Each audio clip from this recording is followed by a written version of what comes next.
Claire Bennett didn't usually drive herself anywhere, but today she needed to disappear. She had slipped out of a boardroom full of men twice her age.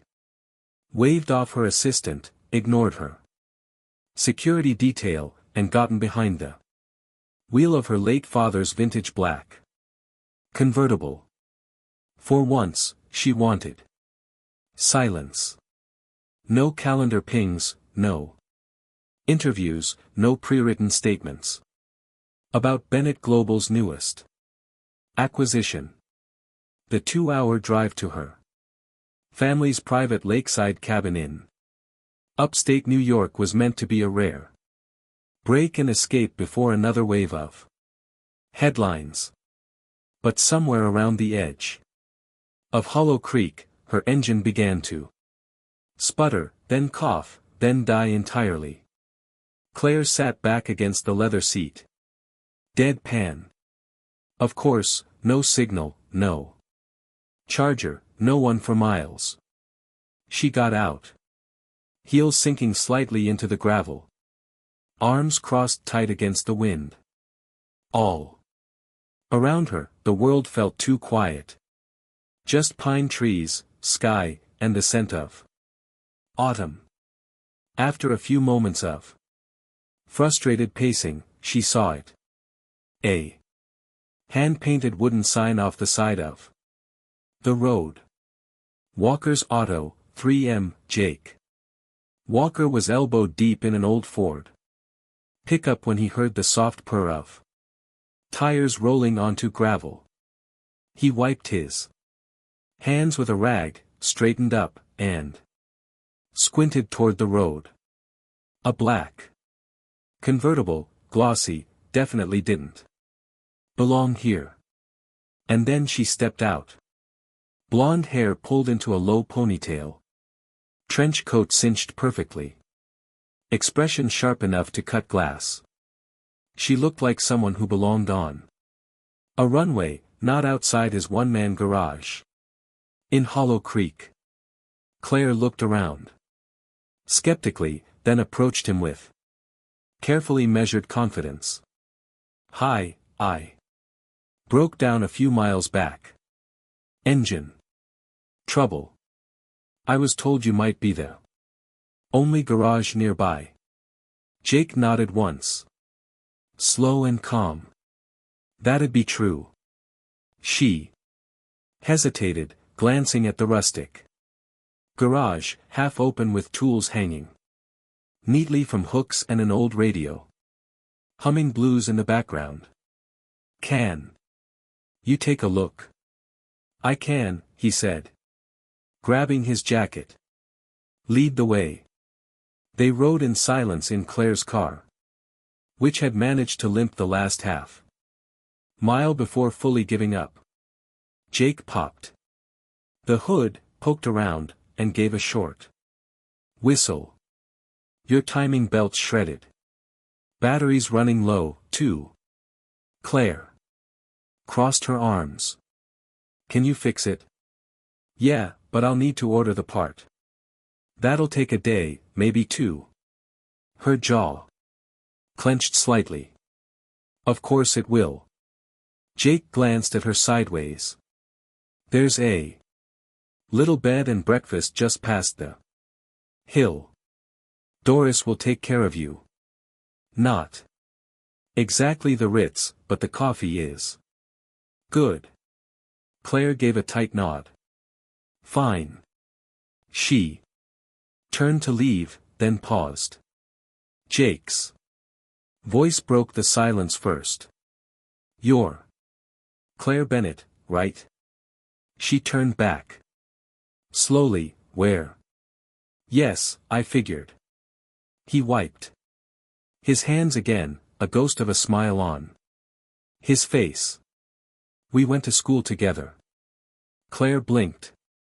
We did. Lincoln High.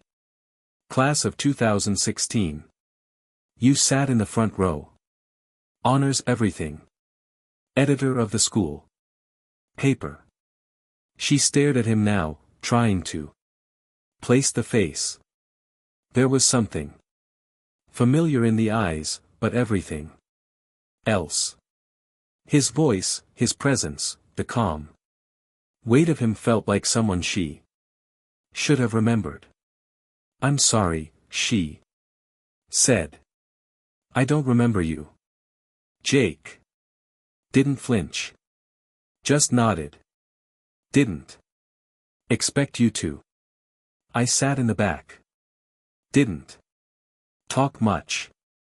There was no bitterness in his voice. Just fact. Before she could respond, he was already closing the hood. "I'll call you when the part comes in. You can leave the car here." Claire stepped back, unsure what to say, then turned and started walking toward the B&B. Jake watched her go. She hadn't changed at all, and she hadn't changed at all. The bed and breakfast smelled like cinnamon and lemon oil. And the older woman who greeted Claire at the front door introduced herself as Doris. With a handshake, not a smile. "You're the Bennett girl, right?" she said. "The one who broke down." Claire nodded.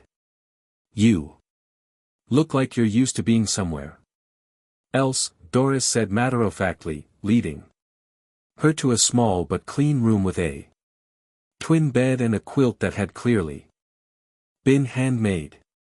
"I usually am," Claire replied. That night, she didn't sleep well.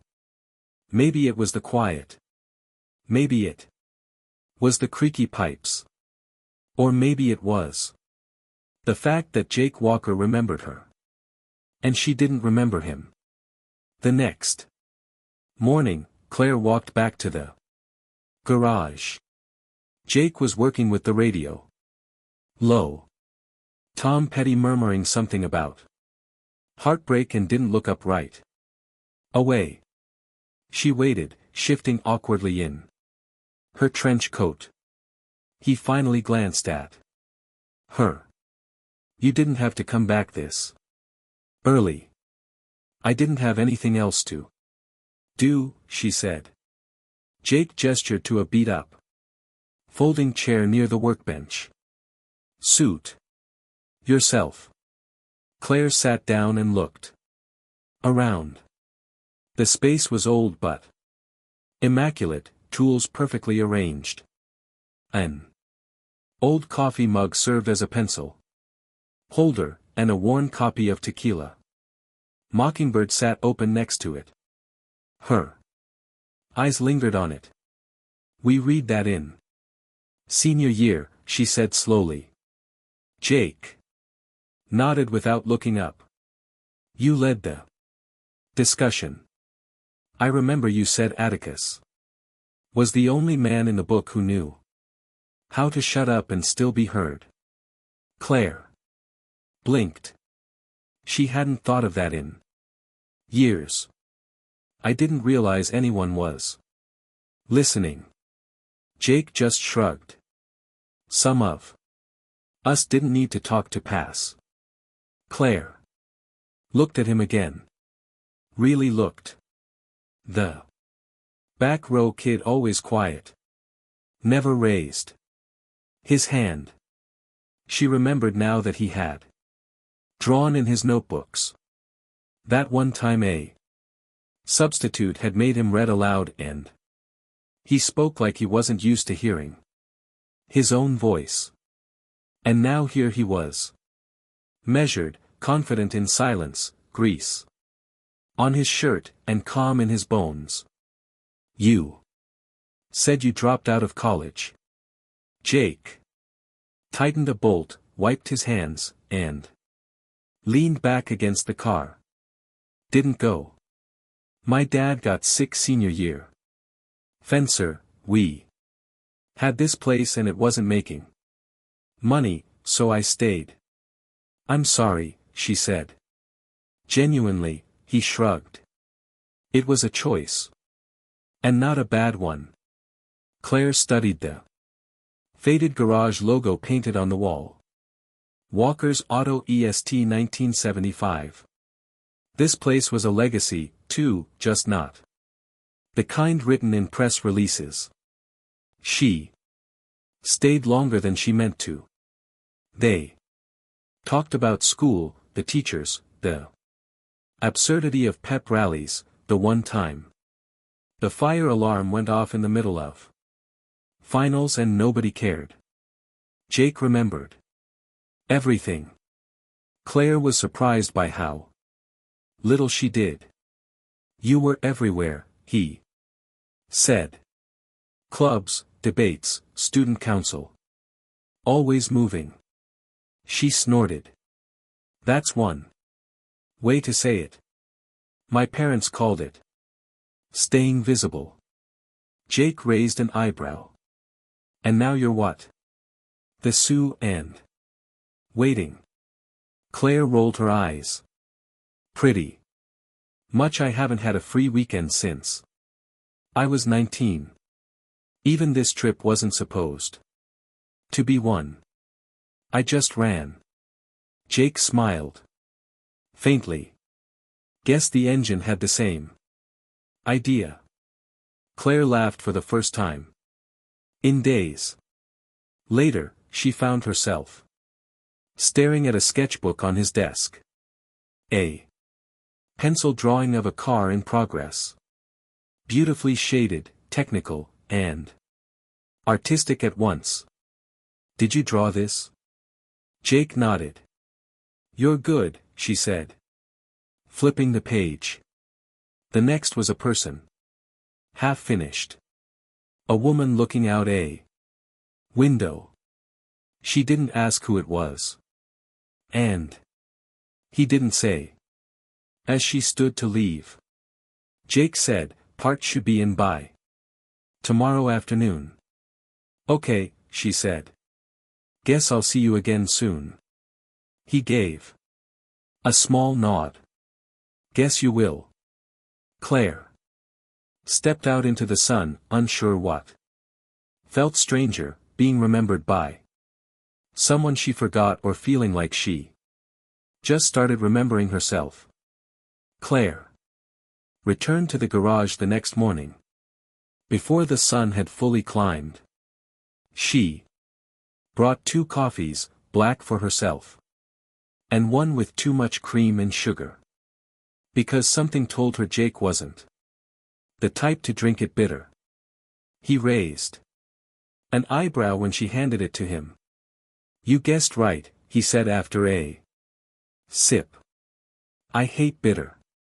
She leaned against the counter beside him. I'm observant. Eventually. He smirked, then nodded toward a rust-cold Mustang up on the lift. Want to see something that actually matters? She followed him without hesitation. He talked her through the repair. Simple words, no condescension.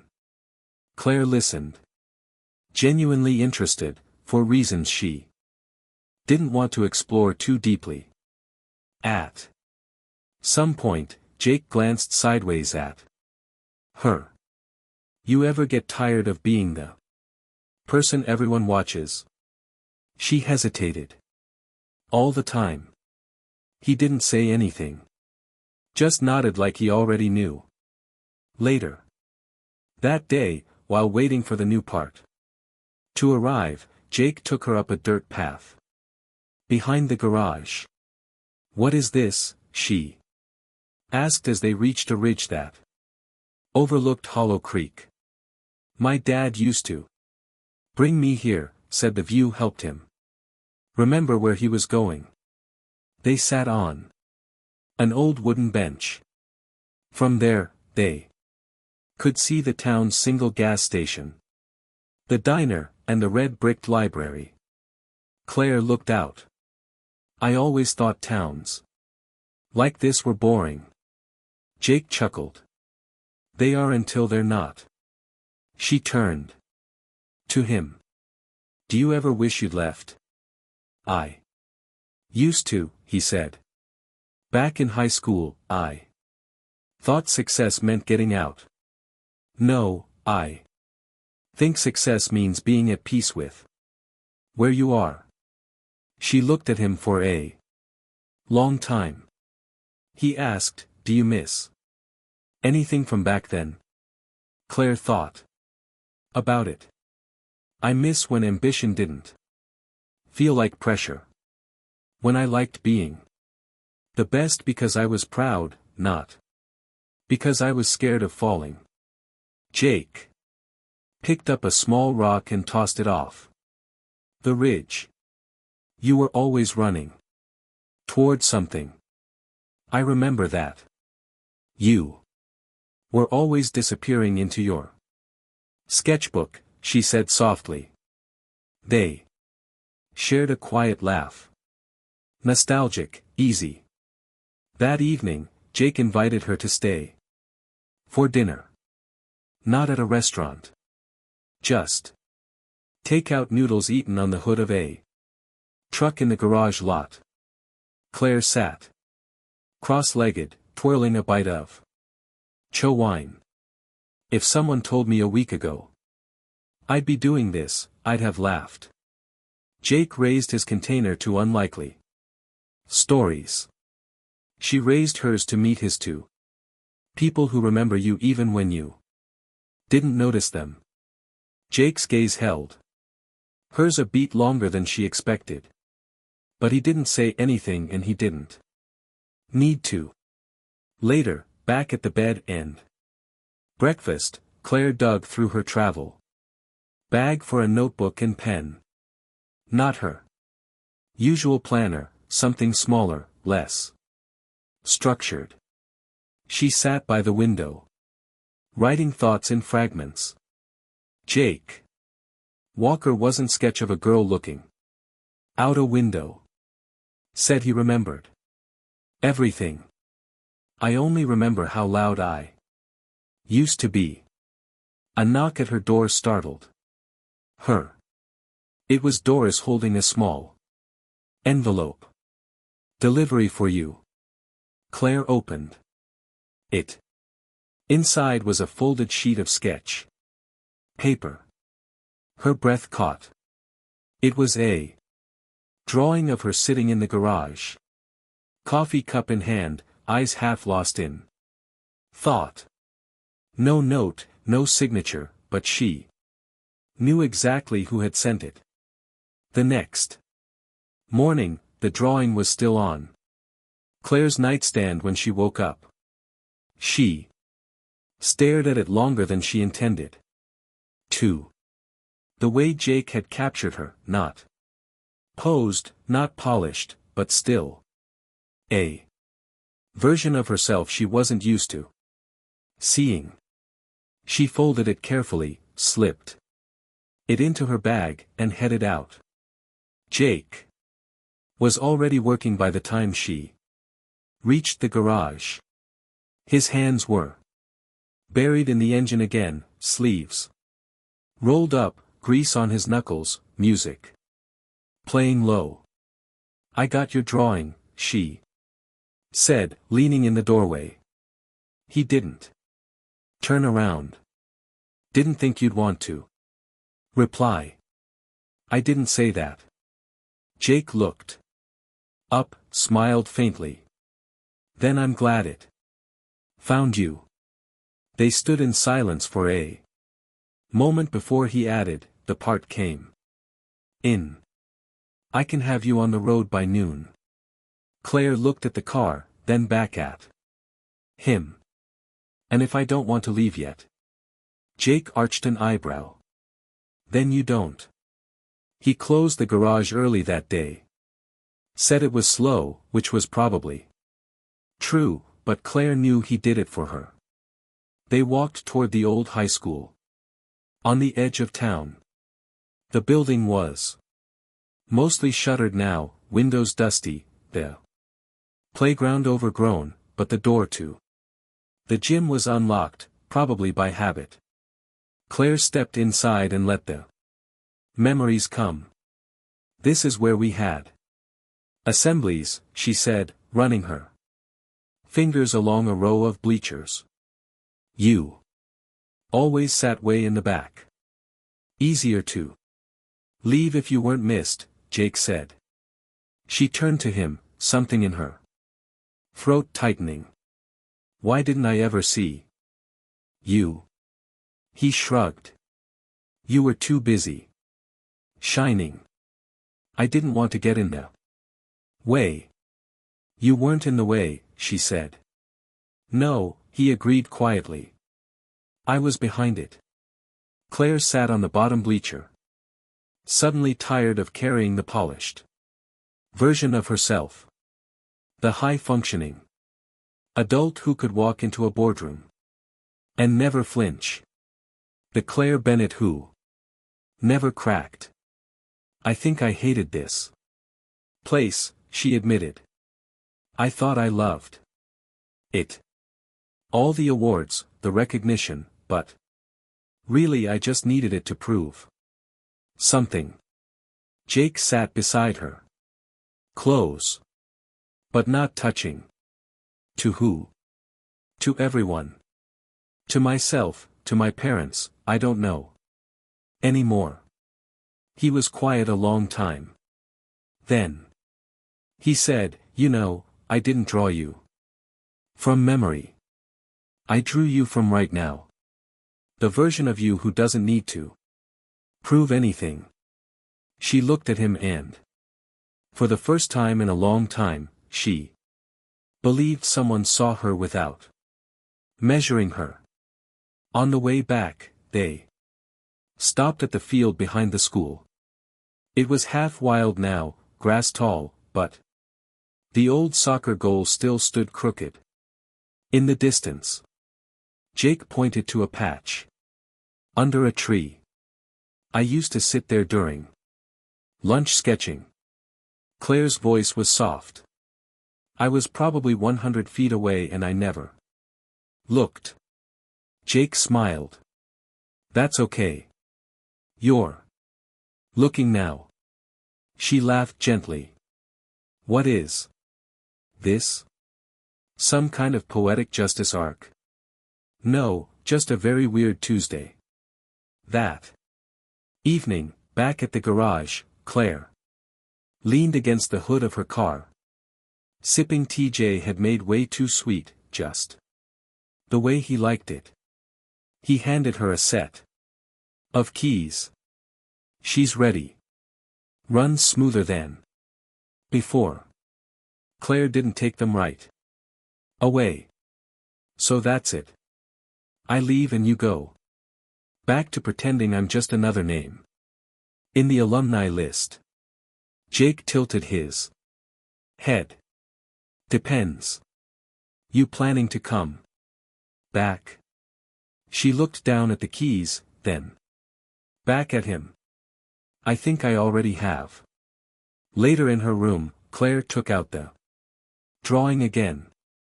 Then her notebook, Jake Walker, the garage, the gym bleachers. The boy who sat behind me while I raced ahead and never once asked to catch up. She closed the book gently and decided she wasn't going back to the city just yet. Claire stood at the garage door the next morning with her suitcase packed and car engine idling behind her. Jake didn't look surprised. He glanced at the bag, then at her. So the return to civilization. She smiled lightly just for a little while. I've got a company to run, apparently, and a few hundred unread emails.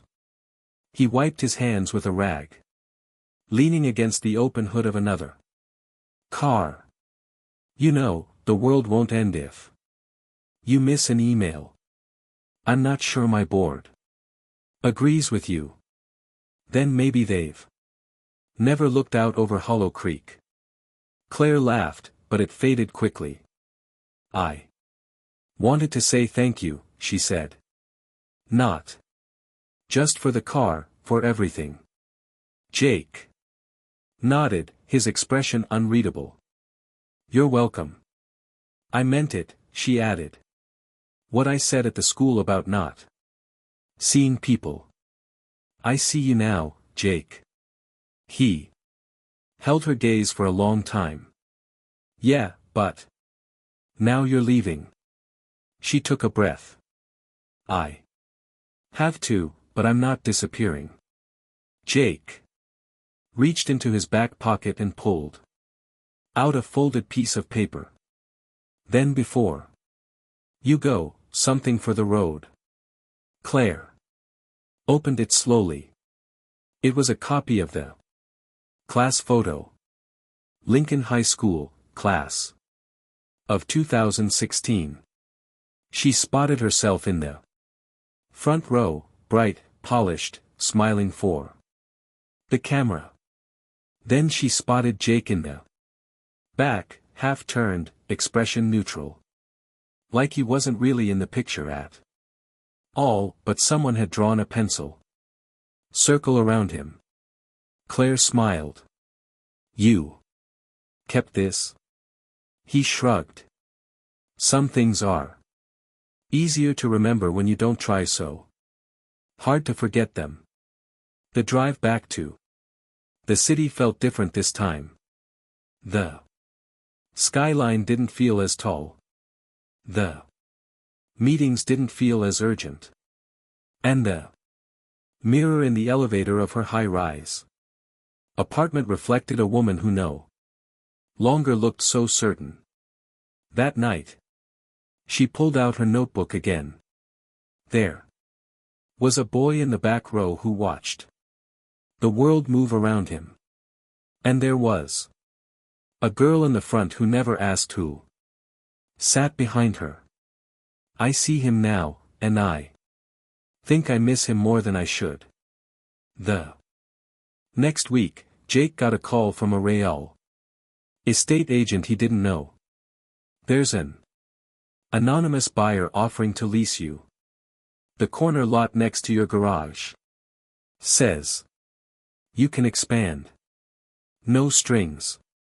Jake narrowed his eyes. That's a prime spot. No one just gives it away.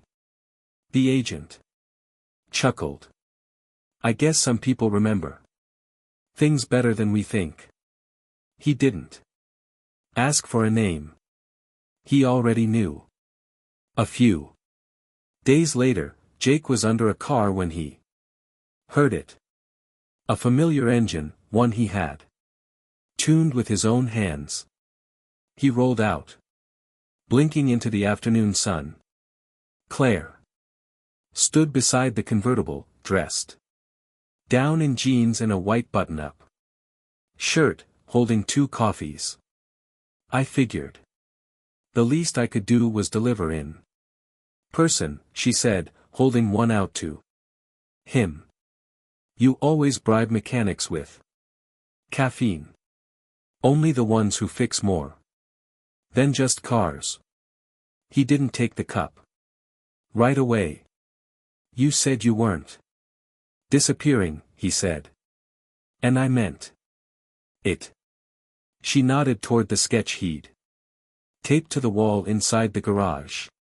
The one of her sitting with that far off look. I liked who I was in that drawing. I think I'd like to meet her again here. Jake looked at her silent, then finally. So what now? She smiled.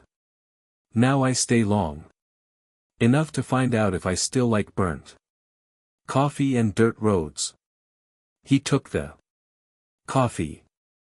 You're lucky I remember how you take it. Claire grinned. You always did. Claire didn't make a formal announcement. She didn't hold a press conference or post anything on social media. There were no photographers, no news of her disappearance or her rediscovery of small-town America. She just came back. She rented a small apartment above the bookshop on Main Street, bought second-hand furniture, set her own alarm clock, and started showing up at the Garage every morning with 2 coffees. One always just a little too sweet. Jake. Let her in without a word. No questions. No fanfare. But each morning when she stepped through the door, she noticed it. The quiet smile, the extra chair by the workbench, the way he always looked up the second she arrived. They didn't talk about what they were. Not at first. They worked side by side. Jake fixing engines, Claire organizing invoices, updating his ancient filing system, managing supply orders. She was terrible at remembering part numbers, but somehow made his garage run twice as smooth in half the time. She still took calls from the city sometimes, but they got shorter and less urgent. The world didn't stop. When she slowed down, and she realized maybe it never had to go so fast in the first place. One Saturday afternoon, Jake stood outside the new corner lot next to his garage. It was still empty. Just gravel and promise. But in his hands were blueprints. Claire's idea. A community tech and trade space. Half garage, half learning center. A place for people who never got noticed in the front rows. You really want to do this? He asked her. Claire looked at the lot. Hands in her jacket pockets. I already did. He glanced at her. You sure this isn't just some temporary detour? She smiled. Jake, I took a temporary detour and drove straight into the person I was supposed to be. He laughed softly and here I thought I was just your roadside distraction. You were the only thing. That wasn't a distraction. One evening, they sat outside the garage sipping tea and watching the town light up in soft amber glows. Claire turned to him. Suddenly. You know what I remembered? Last week? Jake raised an eyebrow. What? That you beat me once in 12th grade in a timed writing test. He snorted. It wasn't timed. It was. You just didn't. No. He chuckled. Why didn't you say anything? Because it drove me crazy for months and I hated losing. Jake leaned back looking satisfied. I wish I'd known. That would have framed it. Claire shook her head. You were always 5 steps ahead. You just never raised your hand. He looked at her and you were always out front but never looking back. I'm looking now, she said. Their eyes held for a long time. Months passed. The garage expanded. The new workshop opened with no ribbon cutting. Enjoyed this? Hit like, comment your theories, and subscribe for more secret stories the world doesn't talk about. Turn on the bell, the next drop will blow your mind.